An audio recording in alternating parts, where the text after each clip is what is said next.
आज फिक्र का पहला फोकस बेशरम पाकिस्तान पर। पाकिस्तान पर आज हमारे पास दो बड़ी खबरें। एक का सरोकार पाकिस्तान की कायर फौज से है और दूसरे का संबंध पाकिस्तान क्रिकेट टीम के स्तरहीन खिलाड़ियों से।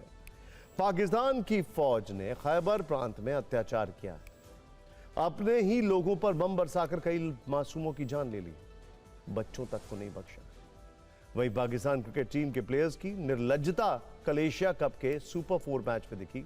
वो भारत के खिलाफ मैच में AK-47 चलाने और राफेल गिराने वाला इशारा करने लगे।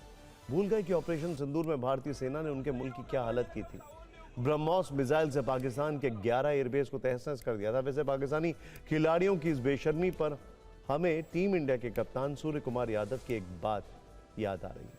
पाकिस्तान को 6 विकेट से रौंदने के बाद कल उनसे जब भारत पाकिस्तान के बीच राइवलरी पर सवाल पूछा गया तो उन्होंने पाकिस्तान को मिर्ची लगने वाला जवाब दिया। कहा, भारत पाकिस्तान के बीच अब कोई प्रतिद्वंद्विता बची ही नहीं है, कोई कंपटीशन ही नहीं है। इस बारे में सवाल करना भी बंद कर देना चाहिए। यानी उन्होंने फिर से पाकिस्तान की भारी बेइज्जती कर दी।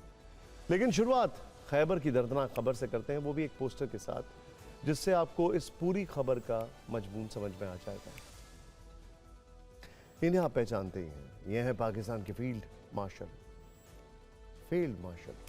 असीम मुनीर। इन्हें आप हर मामले में फील्ड मार्शल असीम मुनीर कह सकते हैं।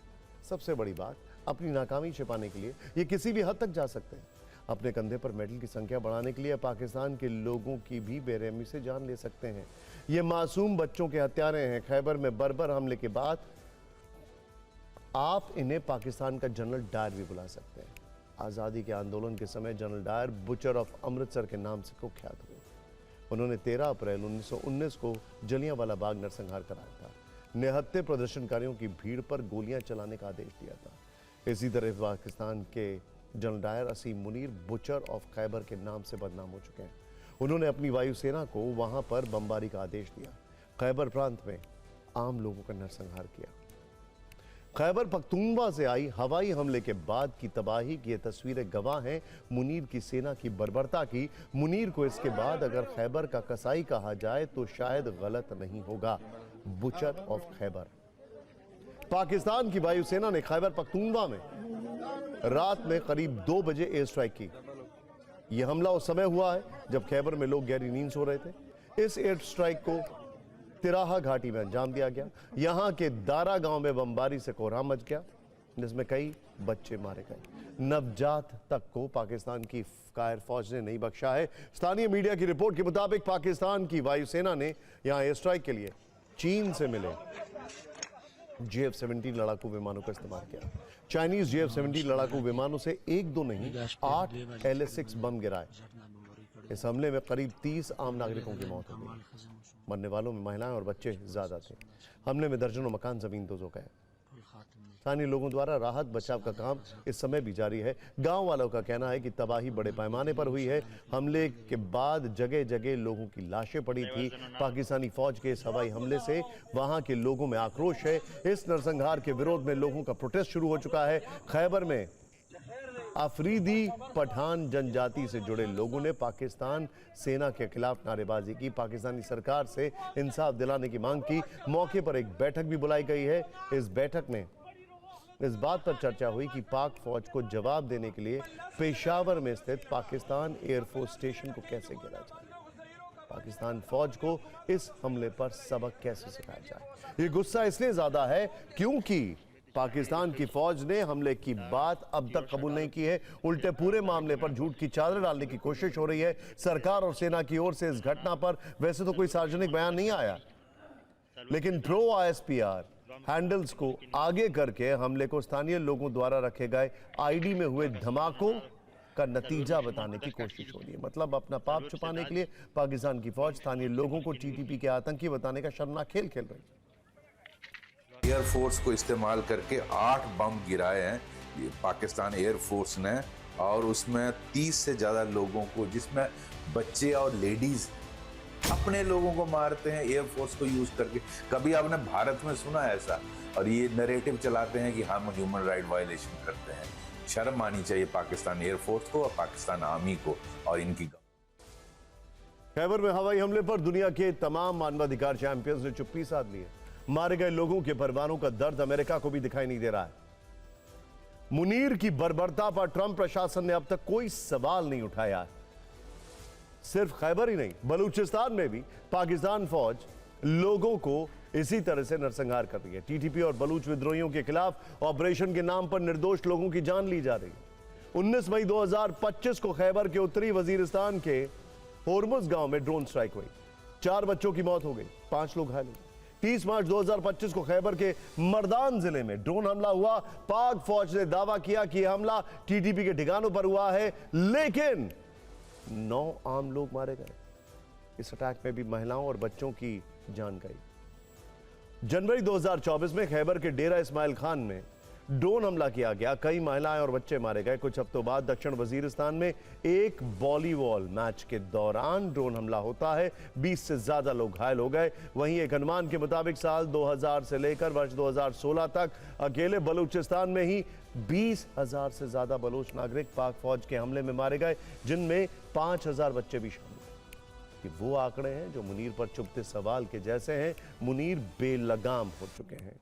हालांकि खैबर में अब जो हमला किया गया है वो सबसे ज्यादा भयानक बताया जा रहा है, और जिस तरह से बच्चों की मौत के बाद आक्रोश बढ़ रहा है, एक पाक फौज को सबक सिखाने के लिए लोग संगठित हो रहे हैं, उसके बाद शायद ये हमला खंड खंड पाकिस्तान की गारंटी बन सकता है। अब खबर पाकिस्तान क्रिकेट टीम के खिलाड़ियों की स्तरहीन हरकत पर, क्योंकि उनके क्रिकेटिंग स्किल्स पर तो बात करने का तो कोई औचित्य नहीं है, वो तो हम देख ही रहे हैं, खत्म ही है। खैर, ये देखने के बाद आप कंफ्यूज हो जाएंगे कि भारत के खिलाफ कल स्टेडियम में ये सब क्रिकेट खेलने आए थे या विशेष एजेंडा चलाने। सोचिए, क्रिकेट पे फोकस करते तो शायद कुछ रन और बन जाते। खैर, सबसे पहले देखिए पाकिस्तान के ओपनर बल्लेबाज साहिबजादा फरहान को। कल पाकिस्तान के बल्लेबाज साहिबजादा फरहान ने अपने बैट को AK-47 और रन भूमि को गन भूमि बना दिया। अर्धशतक लगाने के बाद अपने बैट से बुलेट चलाने के इशारे किए और अपने बल्ले के साथ साहिबजादा फरहान ने AK-47 वाली सोच का प्रदर्शन किया। एशिया कप के पहले मैच में हैंडशेक न करने से परेशान जो पाक क्रिकेटर खेल भावना वाला लेक्चर दे रहे थे, असल में वो क्रिकेट के पक्षधर हैं या फिर पहलगाम में हुए आतंकी हमले के। साहिबजादा की इस हरकत से यह भी साफ हो गया है, वरना सोचिए एक खिलाड़ी के मन में ऐसा ख्याल कैसे आ गया। उसने अपने बल्ले को बंदूक बनाकर दिखाने की कोशिश क्यों की। हालांकि गन पोज दिखाने में भी साहिबजादा फरहान ने, ध्यान से देखिए, मूर्ता के नए शॉट लगा दिए, क्योंकि उन्होंने बल्ले को इस तरह से पकड़ा है जैसे खुद को शूट कर रहे हो। वैसे हो सकता है पाकिस्तान के क्रिकेटर साहिबजादा फरहान अपने क्रिकेट करियर के आगे के जीवन को सुरक्षित कर रहे हैं, क्योंकि उन्हें पता है इस तरह की तस्वीर को देखने के बाद पाकिस्तान में कहीं भी उनकी भर्ती हाथों हाथ हो जाएगी। सोचिए, अब आपको मैच के दौरान भारत के ऑपरेशन सिंदूर से तड़पे पाकिस्तान के एक और खिलाड़ी से मिलवाते हैं। नाम है हारिस रऊफ। ये वही हारिस हैं जिनके एग्रेशन को भारत के बल्लेबाज विराट कोहली अपने बल्ले से कई बार मिट्टी में मिला चुके हैं। फिर भी इनकी अकड़ कम खत्म नहीं हुई है, और ये भी कल रणभूमि को रणभूमि बनाने में लगे हुए थे। कल जब हारिस रऊफ फील्डिंग के दौरान बाउंड्री पर खड़े थे, तब इन्होंने अपने हाथों से फाइटर जेट के गिरने के इशारे किए और ऑपरेशन सिंदूर का मजाक उड़ाया। इसके अलावा एक मौका ऐसा भी आया जब हारिस रऊफ ने 6-0 का इशारा किया। इस तरह उन्होंने पाकिस्तानी सेना के उसी फेक एजेंडे को आगे बढ़ाने की कोशिश की है जिसमें ऑपरेशन सिंदूर के दौरान 6 फाइटर जेट गिराने का फर्जी दावा किया जाता है। लेकिन भारत के लोगों ने न सिर्फ हारिस का सच से सामना कराया, बल्कि उन्हें नया स्कोर भी याद दिला दिया, और ये स्कोर था 93,000-0, 93,000-0, यानी सरेंडर का वो स्कोर जब 1971 की जंग में पाकिस्तान ने भारत के सामने घुटने टेके थे। यानी पाकिस्तान की टीम का फोकस क्रिकेट से ज्यादा इन उल जलूल हरकतों पर था, और पाकिस्तान ने एशिया कप में दूसरी बार सरेंडर कर दिया है। और इसके सबसे बड़े सूत्रधार बने टीम इंडिया के ओपनर बल्लेबाज अभिषेक शर्मा, जिन्होंने अपने बल्ले से पाकिस्तान के गेंदबाजों पर ऐसी एयर स्ट्राइक की जिसमें धुआं धुआं हो गए। वो अभिषेक शर्मा का एक एक शॉट कल ब्रह्मोस मिसाइलों की तरह पाकिस्तान के गेंदबाजों पर क्यों गिरा? ये बात मैच के बाद खुद अभिषेक शर्मा ने ही बताई।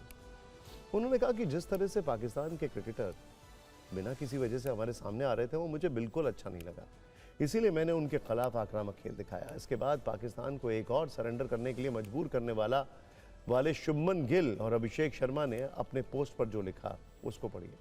उन्होंने पाकिस्तानियों के सीनों को बिल्कुल वैसे ही छलनी कर दिया जैसे भारत की मिसाइलों ने पाकिस्तान के एयरबेसेस को किया था।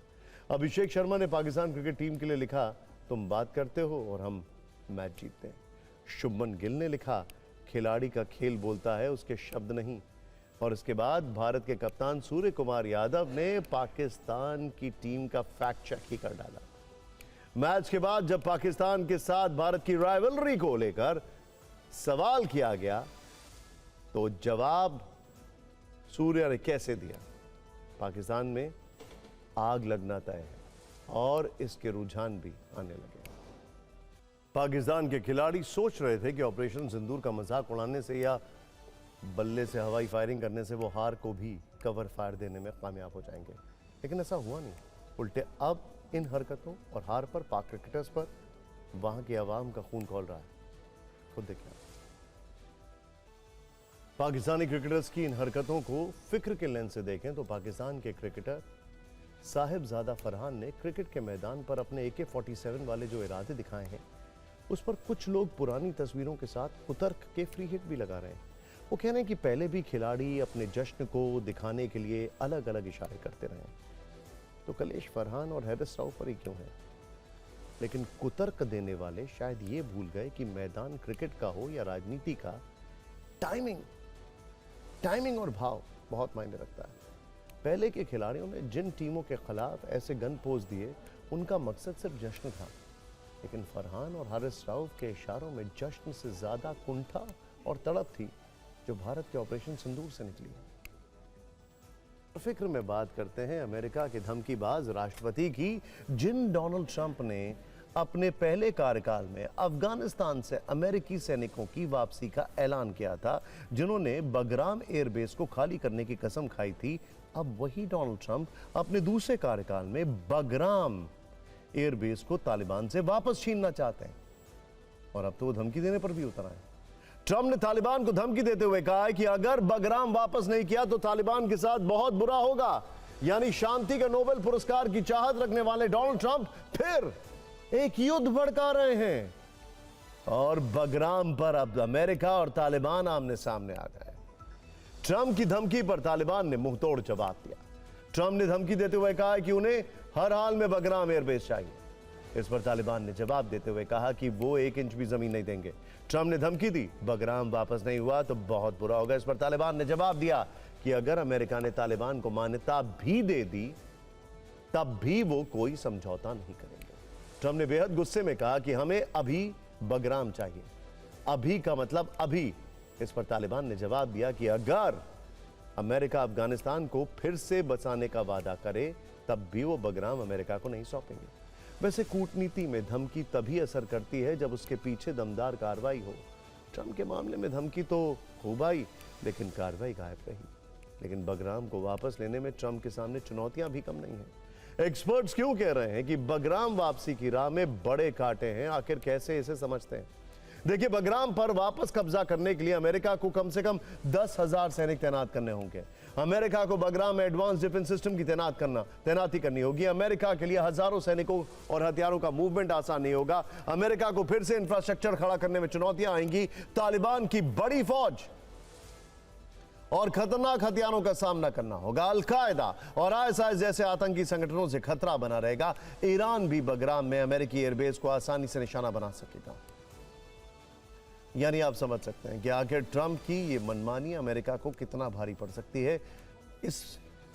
इसे पहले आप एक न्यूज रील में देखिए, फिर आपको दिखाएंगे कि आखिर ट्रंप अपनी धमकियों से किस तरह मजाक का पात्र बन गए।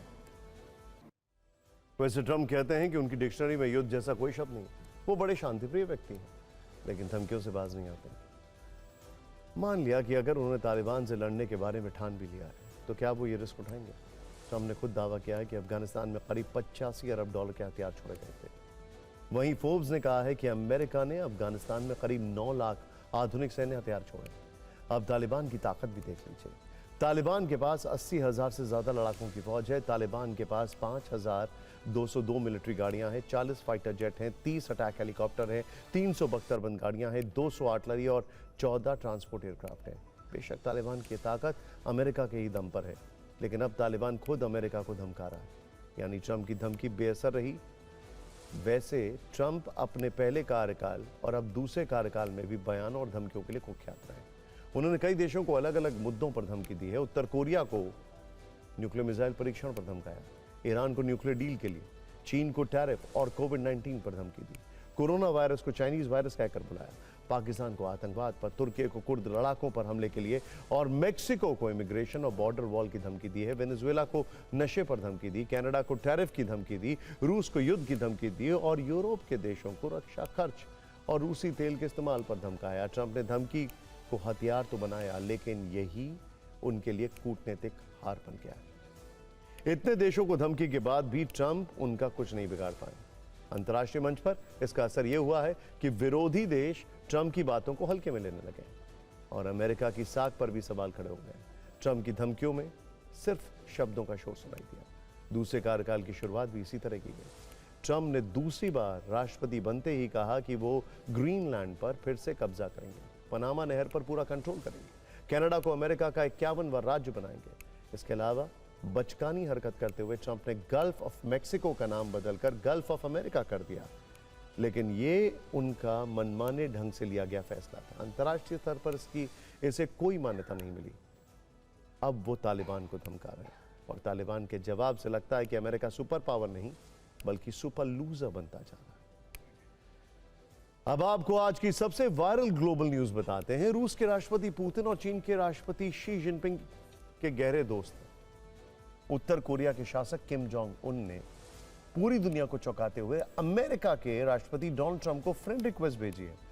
वो ट्रंप से दोस्ती करना चाहते हैं, लेकिन कंडीशंस अप्लाई, अपनी शर्तों के साथ। ट्रंप के लिए किम की ये नई शर्त हम आपको बताएंगे। उससे पहले चीन में विक्ट्री परेड के दौरान की तस्वीर देखिए, जब किम जोंग, जिनपिंग और पुतिन की तिकड़ी ने अमेरिका तक हलचल मचा दी थी। ट्रंप ये दोस्ती देखकर इतना जल भुन गए थे कि वो चीन, रूस और उत्तर कोरिया के लिए अनाप शनाप बोल बैठे थे। उस समय ट्रंप ने कहा था कि तीनों देश मिलकर अमेरिका के खिलाफ षड्यंत्र रच रहे हैं, लेकिन ट्रंप अब बहुत खुश होंगे।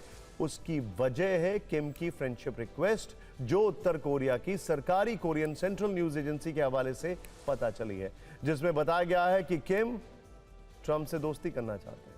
किम ने इसके लिए एक शर्त भी रखी है। किम ने कहा है कि अमेरिका अगर यह मांग छोड़ दे कि उत्तर कोरिया को अपना परमाणु हथियार त्यागना होगा, तो उत्तर कोरिया अमेरिका से बातचीत करने के लिए तैयार है। किम ने साथ में यह भी कहा कि मेरे पास अभी भी व्यक्तिगत रूप से वर्तमान अमेरिकी राष्ट्रपति ट्रंप की अच्छी यादें हैं। किम का यह स्टेटमेंट तब आया जब पिछले ही महीने ट्रंप ने किम जोंग से मिलने की इच्छा जताई थी। कहा था कि वो इस बार किम से सिर्फ मिलना ही नहीं चाहते थे, बल्कि उनके साथ गोल्फ खेलने का सपना भी देख रहे हैं। लेकिन सवाल है कि क्या ट्रंप सिर्फ दोस्ती के लिए किम की परमाणु हथियार न छोड़ने की जिद को मान लेंगे? इसका जवाब जानने से पहले ट्रंप और किम की मुलाकात पर यह फ्लैशबैक स्टोरी भी जान लेते हैं। डोनाल्ड ट्रंप और किम जोंग उन आखिरी बार 6 वर्ष पहले मुलाकात करते हैं। वर्ष 2019 में दोनों लीडर्स ने उत्तर कोरिया और दक्षिण कोरिया के बीच सेंसिटिव डीमिलिटराइज जोन में मुलाकात की थी। यह ट्रंप के पहले कार्यकाल की बात थी। उस कार्यकाल में ट्रंप ने किम जोंग उन से कुल मिलाकर 3 बार मुलाकात की। उत्तर कोरिया से पहले ट्रंप किम से वियतनाम और उससे भी पहले जून 2018 में सिंगापुर में मिल चुके थे। लेकिन ट्रंप जब से दूसरी बार राष्ट्रपति बने हैं, तब से उन्होंने एक बार भी किम के साथ द्विपक्षीय वार्ता नहीं की। हालांकि वो अब किम से चौथी बार मिलने के लिए काफी उत्सुक है। ट्रंप ने किम के साथ अपनी दोस्ती का बखान किया। वहीं अब किम भी चाहते हैं कि वो ट्रंप से दोस्ती को आगे बढ़ाएं, लेकिन अपनी शर्तों। अब ये पेच सबसे बड़ा है, क्योंकि वर्ष 2019 में ट्रंप और किम जब हैनोई में मिले थे, तब वार्ता इस बात पर विफल हो गई थी कि प्योंगयांग अमेरिका को क्या और कौन सी रियायतें देने के लिए तैयार है। उस समय भी दोनों देशों के बीच मसला परमाणु हथियारों के डीन्यूक्लियराइजेशन पर आकर फंस गया था। ये बात तभी से अधन में अटकी है। किम अपनी जिद पर अड़े हैं और ट्रंप हर हाल में उत्तर कोरिया से परमाणु हथियारों का सरेंडर कराना चाहते हैं। ऐसे में किम की ये शर्त इतनी आसानी से नहीं मानी। वैसे परमाणु हथियारों की बात आई है तो दोनों से जुड़ा एक किस्सा और याद आ गया। वर्ष 2018 में किम जोंग उन और ट्रंप के बीच तीखी नोकझोंक भी हुई थी। उस समय किम ने अमेरिका को धमकी दी थी कि परमाणु बटन हर समय उनकी मेज पर रहता है। इसके जवाब में ट्रंप ने एक्स पर लिखा कि मेरे पास भी एक परमाणु बटन है, लेकिन ये बटन उनके परमाणु बटन से कहीं ज्यादा बड़ा है और शक्तिशाली भी, और उनका बटन काम करता है। खैर, किम ट्रंप की अबूझ दोस्ती पर फिक्र की न्यूज रील जरूर देखना चाहिए। फिक्र में आपको अब वो खबर दिखाते हैं जिसका सीधा कनेक्शन आपकी जेब से है, आपके बजट से है, आपकी शॉपिंग लिस्ट से है। आज से जीएसटी की नई दरें लागू हो चुकी हैं। अब आपको 2 स्लैब में जीएसटी देना है, 5% और 18%। मतलब यह कि त्योहारों के मौसम में आपके लिए जीएसटी का शुभ समाचार आ चुका है। आपके मन में अब यही सवाल होगा कि इससे उनके बजट पर क्या फर्क पड़ेगा। आज सभी सवालों का जवाब देंगे, यह भी बताएंगे कि कैसे आपकी जेब पर बोझ कम होने वाला है। आज से आप जब भी शॉपिंग करने जाएंगे तो रोजमर्रा की किन किन चीजों की कीमत कम हो गई वो भी आपको बता देते हैं। जीएसटी की नई दरें लागू होने के बाद साबुन, पाउडर, कॉफी, चाय पत्ती, मैगी, नूडल्स, बिस्कुट, घी, तेल, पनीर, शैम्पू समेत और भी कई चीजें सस्ती हैं। इन पर जीएसटी रेट कम हो गया। अगला सवाल आपके मन में यह भी होगा कि कौन सी चीजें कितनी सस्ती हुई हैं। कुछ उदाहरण के साथ समझाते हैं। मान लीजिए आप किसी कंपनी का घी खरीदते हैं जिसका कीमत 650 रुपए। अब जीएसटी कम होने के बाद इसके लिए आपको 610 रुपए देने होंगे, मतलब 40 रुपए का फायदा होगा। जीएसटी वाला ऐसा ही फॉर्मूला पनीर पर लागू होता है। अगर आप पनीर का 92 रुपए वाला पैकेट खरीदते हैं तो आपको 87 रुपए ही देने होंगे।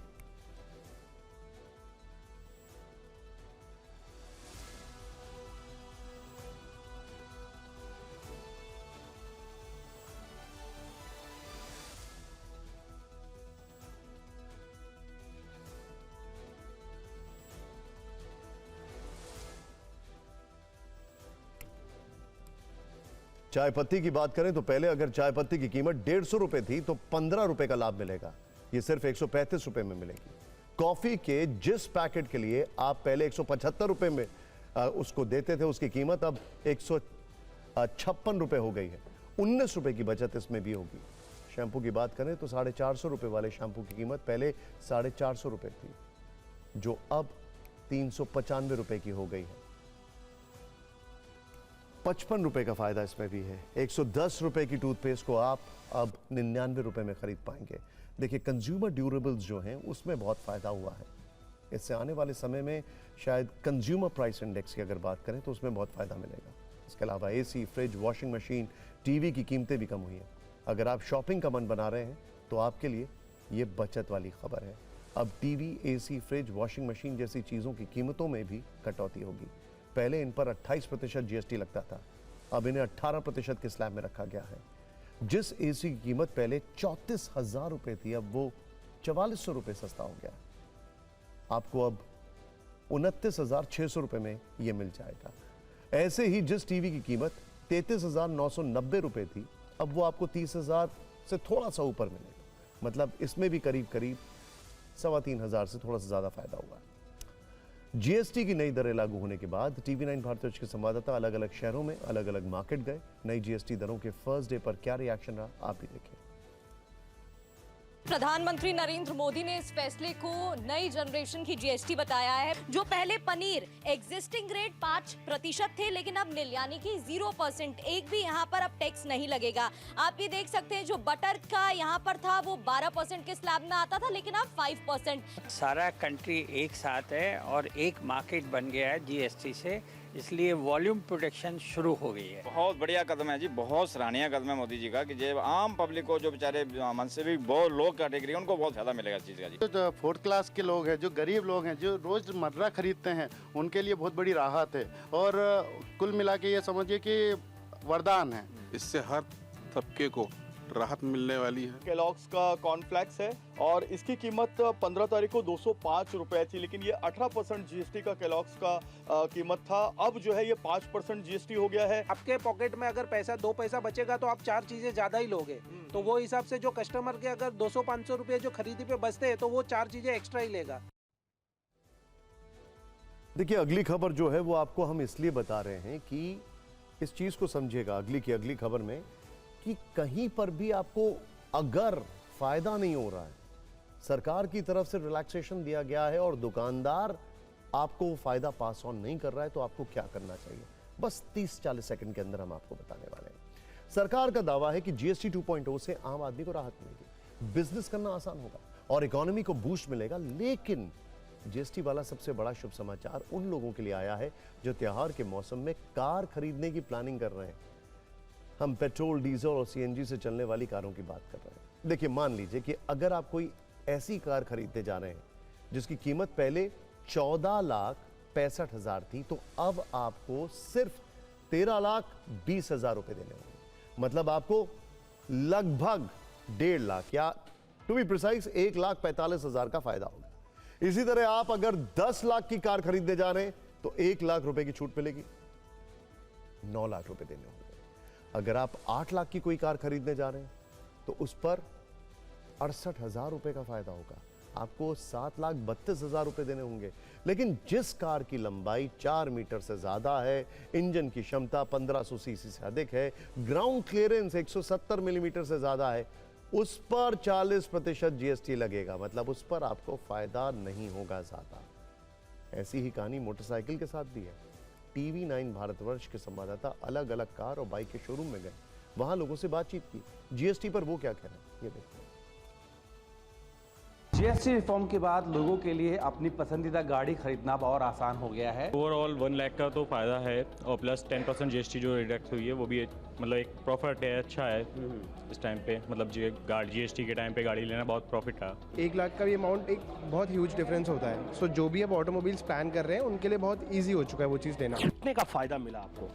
8-9,000 के अराउंड।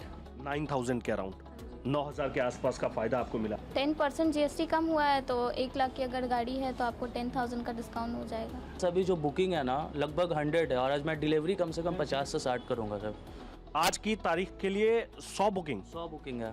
पूरे महीने सब लोग इसी का वेट कर रहे थे 15 अगस्त के बाद कि अब जीएसटी कम हो, फिर नवरात्रा भी है। Thanks to PM Narendra Modi कि ऐसा वो गिफ्ट दिए सारे पब्लिक को। पेट्रोल की बात करूँ तो ये 1.25 लाख के आसपास जा रहा था, अभी इसमें करीबन 51,000 रुपये का फर्क आया, 45 से 50,000 रुपये का अनुमानित है। मैंने लास्ट टू डेज में 70 बुकिंग की है।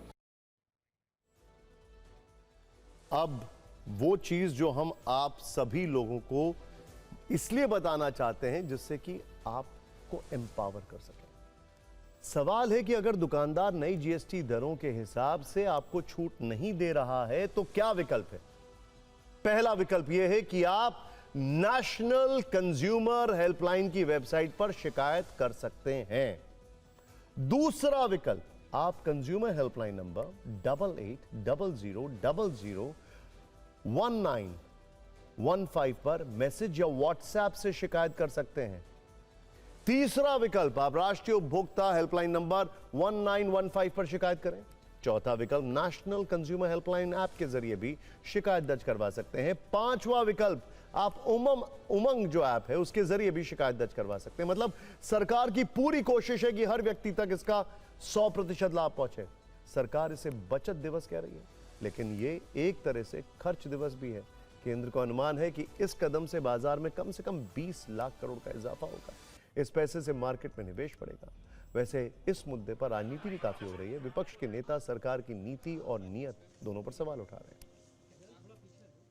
स्वदेशी खरीदेंगे, स्वदेशी बेचेंगे। देखिए, भारत को आत्मनिर्भर बनाना है, तभी जाकर के भारत विकसित भारत बनेगा। रिस्पॉन्स तो अच्छा मिल रहा है। इस गवर्नमेंट ने ग्राहक के लिए राहत दिए और दुकानदार और जनता सब खुश है। खेती बाड़ी जैसे काम के लिए 18 और 12% से घट के 5% हो गई है। हमारे विपक्ष के साथी वो इस बचत से खुश नहीं है। स्वाभाविक है, उनके समय में केवल बातें होती थी, काम तो होता नहीं था। तारीफ नहीं मिली ट्रम्प से, पर टैरिफ मिली। जब टैरिफ मिला और मुसीबत आई, मजबूरी में उनको ये नया जीएसटी सिस्टम लाना पड़ा और आज एक त्योहार के माफिक मना रहे हैं। विपक्ष चाहता क्या मेरी समझ में नहीं आता। ऐसे में चिट भी मेरी, पट भी मेरी, शिकायत भी आप करेंगे, समाधान पे सवाल भी आप उठाएंगे। ये गलत सोच है। हर चीज पे राजनीति नहीं करनी चाहिए। ये गुड्डा गुड़िया का खेल नहीं है, ये देश की अर्थव्यवस्था को है। एक बार आप बढ़ाओगे, एक बार आप घटा दोगे, आपके मन की चीजें चलेंगी। ऐसा नहीं है, ये पूरे देश को बर्बाद कर रहे हैं। फिक्र में अब आगे बढ़ते हैं और बात करते हैं देश भर में आई लव मोहम्मद पर अलग अलग शहरों में हो रहे विरोध प्रदर्शन की। कानपुर से शुरू हुआ यह बवाल अब देश के दूसरे शहरों तक पहुंच गया और वहां से जो तस्वीरें आ रही हैं वो काफी चिंताजनक हैं। मुस्लिम समाज गुस्से में है और हाथों में आई लव मोहम्मद की तख्तियां लेकर विरोध प्रदर्शन कर रहा है। ऐसी तस्वीरें लखनऊ, कानपुर, काशीपुर, लातूर और हैदराबाद से लेकर गुजरात के गोधरा सहित कई शहरों से आई हैं और कई विरोध प्रदर्शनों के दौरान लोगों ने कानून अपने हाथ में ले लिया। पुलिस वालों से हाथापाई की, उन्हें दौड़ाया और उनकी वर्दी पर लगे स्टार तक नोच दिए। 4 सितंबर को यूपी के कानपुर में एक पोस्टर लगाया गया था जिस पर लिखा था आई लव मोहम्मद। बताया जा रहा है कि हिंदू संगठनों ने इसका विरोध किया, जिसके बाद यूपी पुलिस ने कार्रवाई करते हुए 25 युवकों के खिलाफ केस दर्ज किया था। इससे मुस्लिम समाज भड़क गया और कई शहरों में प्रदर्शन होने लगे। इस पर फिक्र की कई वीडियो फाइल्स भी हैं। सवाल यह है कि क्या किसी साजिश के तहत यह विरोध प्रदर्शन हो रहे हैं? कानपुर से शुरू हुआ यह विवाद देश के दूसरे शहरों तक कैसे पहुंच गया, इसे जानने की कोशिश करते हैं। शुरुआत करते हैं उत्तराखंड के शहर काशीपुर से। काशीपुर का माहौल अचानक बेकाबू हो गया। बिना अनुमति निकले जुलूस ने शहर को दंगे की आग में झोंकने की कोशिश की। पथराव, तोड़फोड़ और पुलिस पर हमला भी हुआ, लेकिन खाकी के तेज एक्शन ने चंद मिनटों में हालात काबू में कर लिया। काशीपुर के अली खान इलाके में अचानक कुछ लोग आई लव मोहम्मद लिखे बैनर लेकर जुलूस निकालने लगे। न प्रशासन से अनुमति ली थी, न पुलिस को खबर। देखते ही देखते भीड़ बढ़ी और माहौल बेकाबू हो गया। पथराव, धक्का मुक्की और पुलिस से मारपीट तक की नौबत आ गई। एसपी सिटी मौके पर पहुंचे और भारी पुलिस बल के साथ हालात पर काबू पाया। पुलिस का कहना है कि जुलूस में 400 से 500 लोग शामिल थे और मन से भड़काऊ भाषण दिए जा रहे थे। जब रोका गया तो भीड़ ने पुलिस पर हमला किया और सरकारी वाहनों को नुकसान पहुंचाया। इसके बाद धामी सरकार का बुलडोजर भी गरज पड़ा। जिस जगह से उपद्रव हुआ वहां अतिक्रमण के खिलाफ एक्शन लिया गया। महाराष्ट्र के लातूर से हैरान करने वाली तस्वीरें आई हैं। यहां मुस्लिम समुदाय की ओर से आई आई लव मोहम्मद के नारे लगाते हुए एक भव्य रैली निकाली गई। ये रैली आजमगंज गोलाई से शुरू होकर टाउन हॉल तक पहुंची। रैली के दौरान माहौल पूरी तरह जोशीला था। जगह जगह मुस्लिम समाज के लोग बड़ी संख्या में इस जुलूस में शामिल होते गए और देखते ही देखते हुजूम हजारों से बढ़कर लाखों की तादाद में बदल गया। इस रैली में लोगों ने यूपी सरकार मुर्दाबाद जैसे नारे भी लगाए। प्रशासन की ओर से सुरक्षा के कड़े इंतजाम किए गए थे। पुलिस बल हर जगह तैनात रहा ताकि भीड़ को नियंत्रित किया जा सके और किसी तरह की अप्रिय घटना ना हो। लातूर में यह रैली शांतिपूर्ण रही, लेकिन नारों से माहौल गरमाता हुआ जरूर दिखाई दिया। यूपी के उन्नाव में भी कल देर शाम जुलूस में धार्मिक नारे लगाए गए। इस दौरान पुलिस और लोगों में टकराव हुआ। इस जुलूस में सर तन से जुदा के नारे लगाए गए। इससे माहौल बिगड़ गया। पुलिस ने भीड़ को अलग करने के लिए लाठीचार्ज भी किया। मौके पर कई थानों के फोर्स और सीओ को तैनात किया गया। पुलिस का कहना है कि धारा 144 लगी होने के बावजूद जुलूस निकाला गया। पुलिस ने इस मामले में 5 लोगों को गिरफ्तार किया है। इस घटना के बाद शहर में मुस्लिम समुदाय के लोगों और पुलिस अधिकारियों के बीच बैठकें हुई हैं। इसके बाद शहर काजी ने लोगों से अपील भी की है कि जो भी करें कानून के दायरे में रहकर करें, जुलूस ना निकालें। इस पूरे विवाद में 3 पक्ष हैं। मुस्लिम पक्ष का कहना है कि आई लव मोहम्मद ये हमारी आस्था है, अपराध नहीं। हिंदू पक्ष का कहना है कि बैनर लगाकर उकसाने की कोशिश की गई, जबकि पुलिस कह रही है कि सड़क सबकी है, अनुमति जरूरी है। देश के अलग अलग शहरों में इन हिंसक प्रदर्शनों पर पहले फिक्र किए न्यूज रील, फिर आपको बताएंगे कि आखिर इस पर राजनीति कैसे होगी। हमारी जो पुलिस पार्टी गई तो उनके साथ भी इनके द्वारा धक्का मुक्की की गई थी और जो सरकारी वाहन था उस पर हमला किया गया। तो वहाँ से कुछ फोटो वीडियो जो सीसीटीवी कैमरे भी मिले हमें, जिसको आइडेंटिफाई करने के बाद कुछ लोगों के नाम आए हैं, जिनमें से हमारी टीमें उनको पकड़ने का प्रयास कर रही हैं। का पर्वत बनाया गया और एलो मोहम्मद बोलने की बुनियाद पर जो है बतंगड़ बनाकर जो है नौजवानों की गिरफ्तारी की गई। ये आइंदा ना हो, बस यही हमारी मांग है। महिलाओं और पुरुषों द्वारा पुलिस के कार्य में बाधा पहुंचाया गया था, जिसको हल्का सा प्रयोग करके वहां से उसको हटा दिया गया है और मौके से 6 लोगों को गिरफ्तार किया गया है और मुकदमा पंजीकृत करके अन्य आवश्यक विधिक कार्रवाई की। अब इस पूरे विवाद पर राजनीति भी हो रही है। AIMIM अध्यक्ष असदुद्दीन ओवैसी ने एक पोस्ट में कानपुर के ADG को टैग करते हुए लिखा है कि आई लव मोहम्मद कहना जुर्म नहीं है, अगर है तो इसकी हर सजा मंजूर है। कहते हैं संविधान ने 25-26 में धार्मिक आजादी दी है, लेकिन अगर आप आई लव मोहम्मद कह देते हैं तो मुकदमा दर्ज हो जाता है और आपको जेल में डाल दिया जाता है। ये देखिए, अगर आप भगवान बुद्ध की कथा करते हैं तो पंडाल तोड़ दिए जाते हैं, मूर्तियां उठा के फेंक दी जाती है, आपको कोई नई परमिशन नहीं मिलेगी और जिनके पास राजकाज है वो रोज कोई आयोजन करे, उनको किसी परमिशन की जरूरत नहीं। मैं कह रहा हूं आई लो मोहम्मद, लो मुझे जेल में डालो, मैं देखना चाहता हूं कि आपकी जेल में कितनी जगह। एक अपडेट सुप्रीम कोर्ट से आ रहा है इस वक्त। सर्वोच्च अदालत में जमानत के बढ़ते मामलों को लेकर जस्टिस BV नागरत्ना ने चिंता जताई है। उन्होंने कहा कि सुप्रीम कोर्ट एक जमानत अदालत बन गई है। आगे उनका कहना था कि यदि ज्यादा पीठ उपलब्ध हो या निचली अदालतें सुप्रीम कोर्ट के आदेशों का पालन करें तो जमानत के कम मामले सर्वोच्च न्यायालय तक पहुंचेंगे।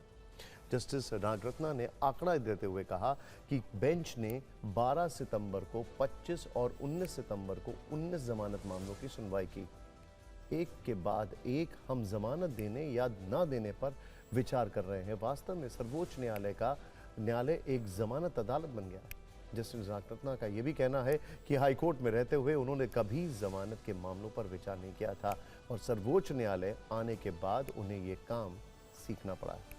उन्होंने कहा है कि जब तक मामला यहाँ आता है तब तक समय भी बीत चुका होता है। जमानत के बढ़ते मामलों पर सुप्रीम कोर्ट कई मौकों पर चिंता जाहिर कर चुकी है। हाल ही में सुप्रीम कोर्ट ने निचली अदालतों और हाई कोर्ट को जमानत और अग्रिम जमानत याचिकाओं पर सुनवाई में तेजी लाने का निर्देश दिया है और कहा है कि ऐसे मामलों में फैसले होने में देरी व्यक्तिगत स्वतंत्रता को प्रभावित करती है।